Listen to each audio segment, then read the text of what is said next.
In this practice, receiving the ball in the hand is the first stage in teaching the player a good open body position to receive the ball. Players are encouraged to receive the ball on the half turn, pass to a player on the outside and move off to receive a ball from another player.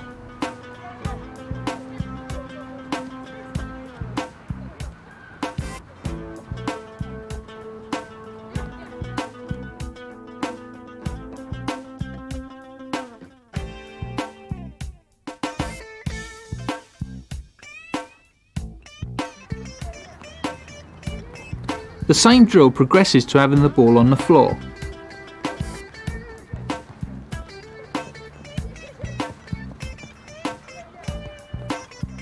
Good open body position is again encouraged.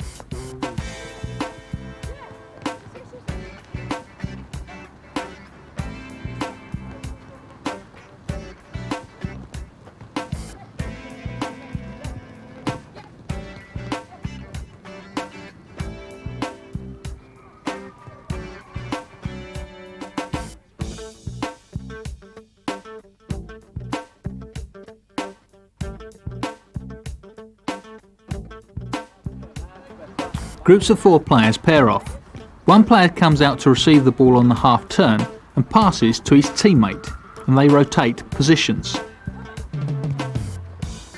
Players are also encouraged to receive the ball on their back foot.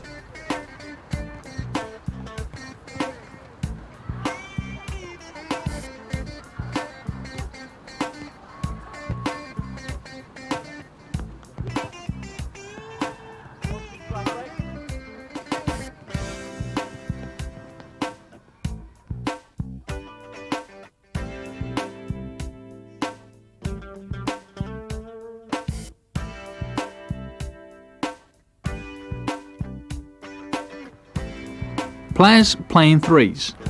2 players come out at an angle and interpass before playing the ball back to the third man, who plays the ball into the next 3.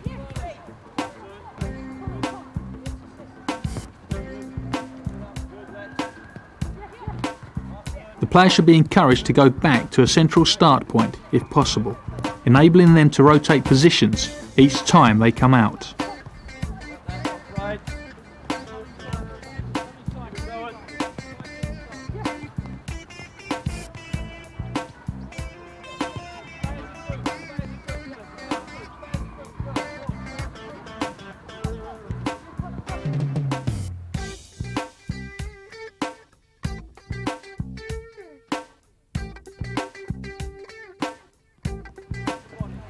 Now players play in threes across a grid, transferring the ball from one side to another.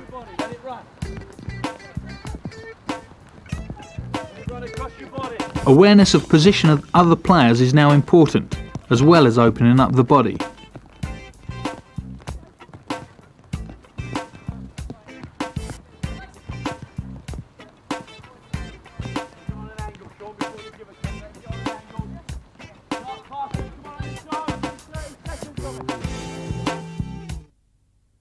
Goalkeeping is a specialised subject, and many teams now have their own goalkeeping coach. We have included some practices in this programme that will help your keeper in various ways. Good footwork movement, a good set position before a shot, agility and coordination are also demonstrated in this next set of practices. In this drill, good footwork is encouraged. The goalkeeper moves around the cones, jumps over the hurdle and sets himself to catch the ball.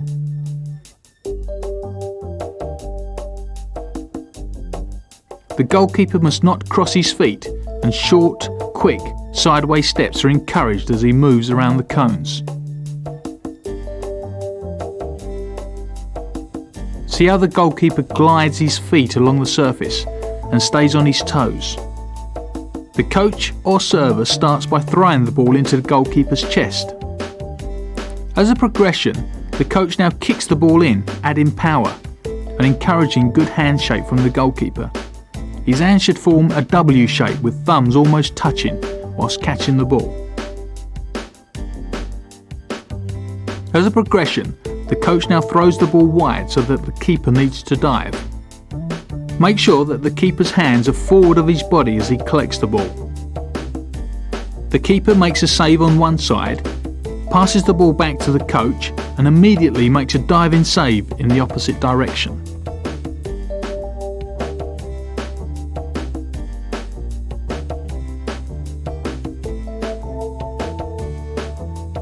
The coach now serves the ball straight at the goalkeeper along the floor. The keeper needs to set his position and then scoop the ball into his chest. The ball can also be served below waist height. A scoop is again the best way to save the ball. Note the way his body shapes up to collect the ball, making a K shape as his leg bends at the knee.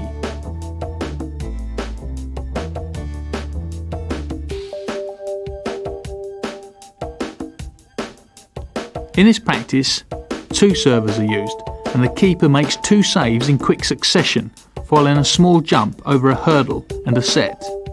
This encourages and helps develop quick reflexes. The goalkeeper is always bouncing lightly on his toes so that his feet are close to the ground. This is essential if he is to react and move quickly to save a shot. Shots are varied and can be hit low, high, or combined to test and push the keeper.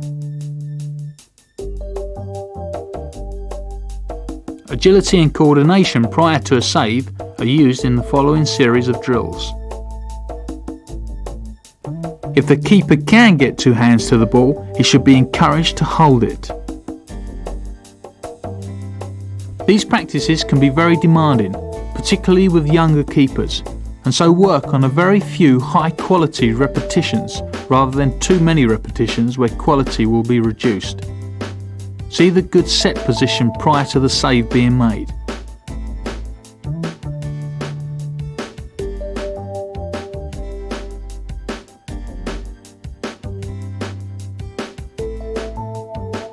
The same practice set up, but the goalkeeper now goes under the hurdle first and then attempts to make a save by diving over the hurdle.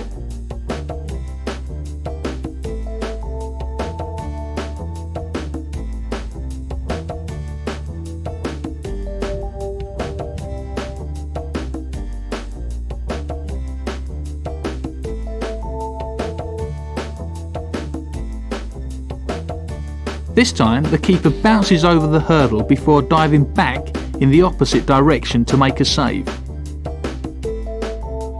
The jumping will help develop the keeper's spring.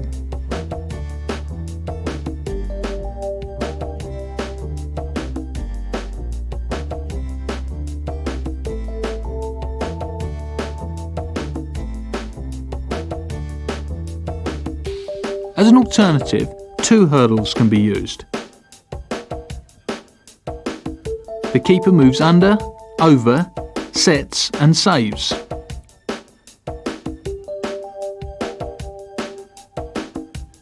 Note the keeper's hand position, catching the ball in front of his body. Also, he does not fall onto his arm, but onto the side of his body.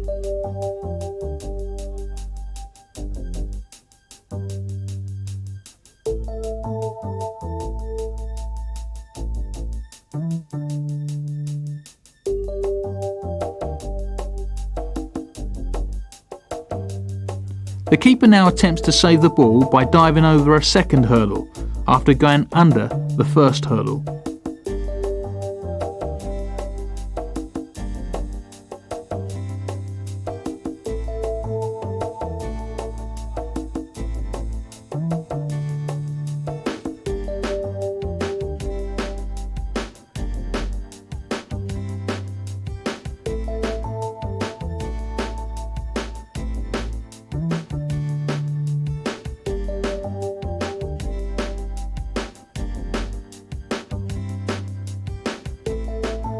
Three servers are used with varying obstacles in this next set of practices.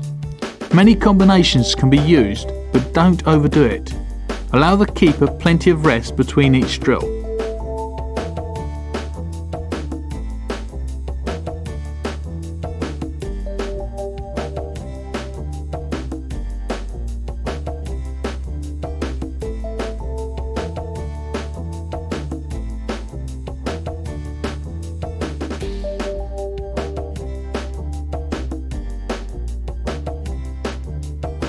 The same practice but changing the layout of the traffic cones.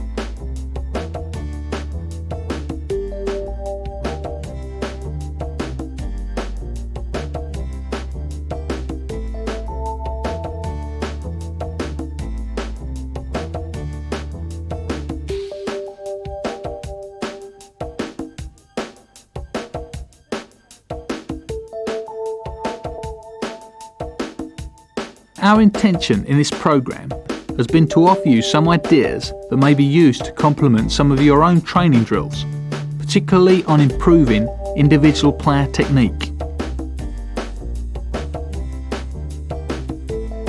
All of the practices shown in this programme can be adapted to suit your particular needs and session objectives.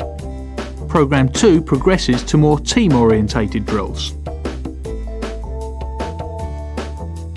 Don't forget that grid areas used can always be varied to change the difficulty of the practice, and the number of players may vary dependent upon squad numbers. Generally, making the areas smaller or increasing the number of players involved will make the drill more difficult.